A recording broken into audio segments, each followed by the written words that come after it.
Dragon Ball first aired back in the late 80s, and since then its animation style has changed a lot, from the better to the worse. And that's why I wanna take a look at all the different styles in this video to really highlight the differences and then pick my favorite. And I want to start off at the very beginning of Dragon Ball, before the transformations, before the battles with the gods and these insane abilities. Back when Dragon Ball was a lot simpler, not just in its story but in its art too.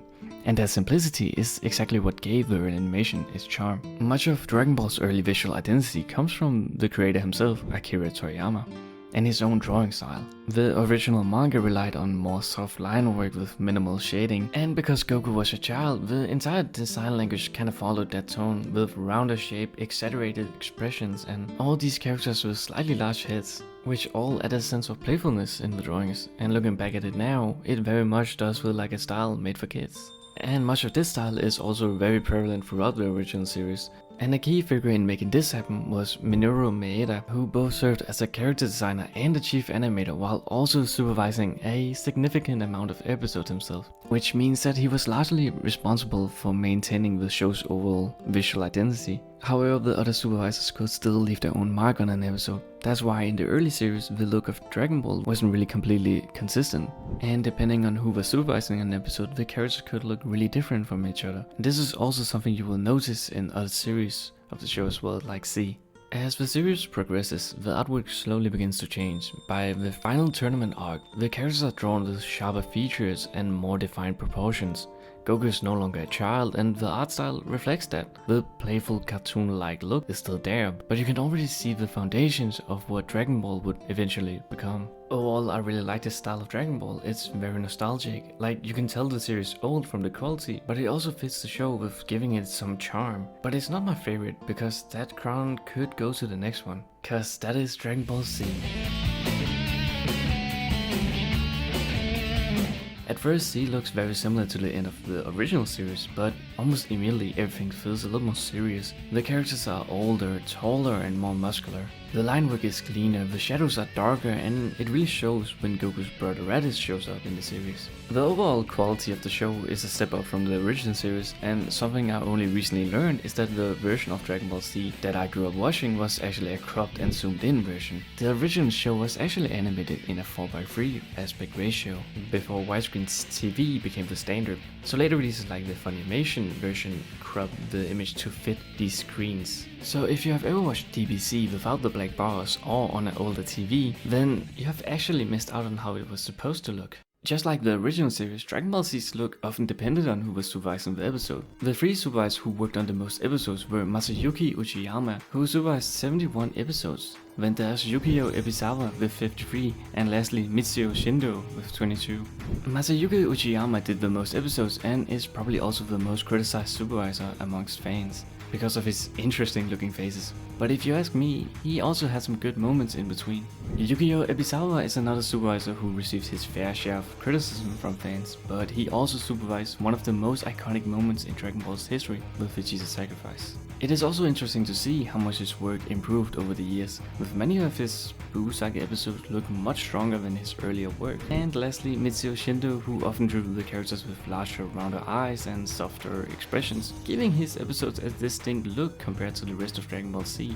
And of course, these were only a few of the animation supervisors who worked on Dragon Ball Z. There were plenty of others who also left their own mark on the series. But this style, the shading, the colors, all this, even the croppedness is what Dragon Ball looks like in my head. When someone says Dragon Ball, this is the version I picture, and I think I'm not the only one. But there's another series that look very similar to this one, and that is of course Dragon Ball GT. Even though Dragon Ball GT isn't canon and now feels somewhat pointless with Super released, it still had a huge impact on the franchise, introducing characters and transformations that have become iconic. Therefore, I also feel like it's relevant to take a look at how GT's animation looked back in the day. Visually, GT shares a lot of DNA with Dragon Ball Z. It was produced immediately after Z and by the same studio, Toei Animation, and some of the same supervisors. so many of its core design elements still remain here. However, where the series differs is the overall tone of the show. The colors are less vibrant and the lighting feels darker compared to Z, like even Goku finally got a tan. So while it still looks like Dragon Ball Z at its core, GT managed to stand out in the way it uses lightning in the show. Overall, I feel like there's a downgrade in quality from Z to GT. Some of the big fights feel less creative in animation and some drawings look super off. That said, I also feel like there's places where this show really shines, and animation sequences that are small but super well made. Another thing worth mentioning is that GT was the last Dragon Ball TV series to be animated using traditional hand-drawn cell animation before the franchise switched to digital animation. In a way, it marks the end of an era. And with the end of Dragon Ball GT, it looked like that was it, but it wasn't. And when Dragon Ball finally came back from the dead with a new series called Dragon Ball Super. Visually, a lot had changed. The series adopted a much more modern look, which made it feel very different from anything that came before it. Whether that's a good thing or not is up to you, but I feel like it lost some of its charm with this newer look. One thing you can't deny though is that there were definitely some rough patches in between, especially early on. Like, what even is this? But I will cut the animators some slack cause they generally didn't have enough time to do the work back then. One of the biggest changes was the characters designs. Compared to Dragon Ball Z, the characters in Super are generally much leaner and less bulky. This was a direction Akira Toriyama himself preferred, moving away from characters with exaggerated muscle masses, which became so common during Dragon Ball Z, and for some characters I think it works really well. Beerus is a great example, and even Kid Buu back in Z showed how effective a slimmer design could be. But what the hell did it do to my boy Gohan? Anyway, moving on. Another major difference is in the overall presentation. Compared to Z, Super has a much more glossier look. The colors are brighter, the highlights are stronger, which helps the series feel more modern, but it also makes it look quite different from the rougher, more textured series which a lot of us grew up with. Something I have to mention though is later in the series the quality in the animation improves drastically, especially in the Tournament of Power. Here you can really see a clear difference compared to earlier episodes, and this was likely due to a more organized production process, a more consistent team of supervisors, as well as a new series of directors who took over from episode 77. And I think a few changes that are worth pointing out are the use of color, lighting and contrast. The palette has changed, the colors are stronger than they were earlier, and I also feel like they upped the use of shading, giving the show a different tone than before. So it's definitely clear that different series of the show have their own look. But how about we take a look at some movies?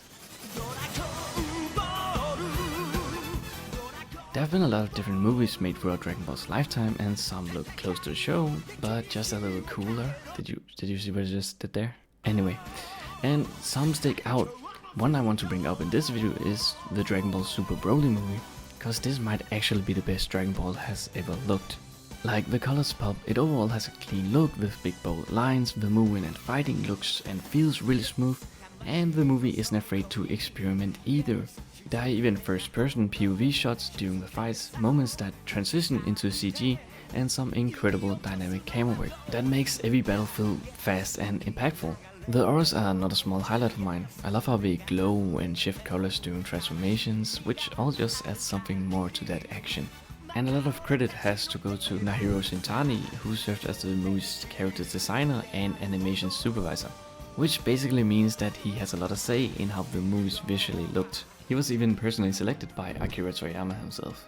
But I also want to give some flowers to Tatsuya Nakamine, since he was the film's director.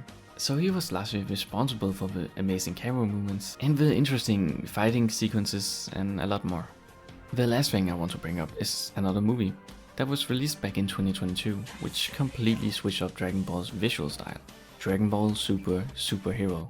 Yeah, what a name, I know. Instead of making traditional 2D animation, which the franchise is known for, the movie took a bold step toward a fully 3D CG approach, which definitely had a big impact on the overall feeling of this movie.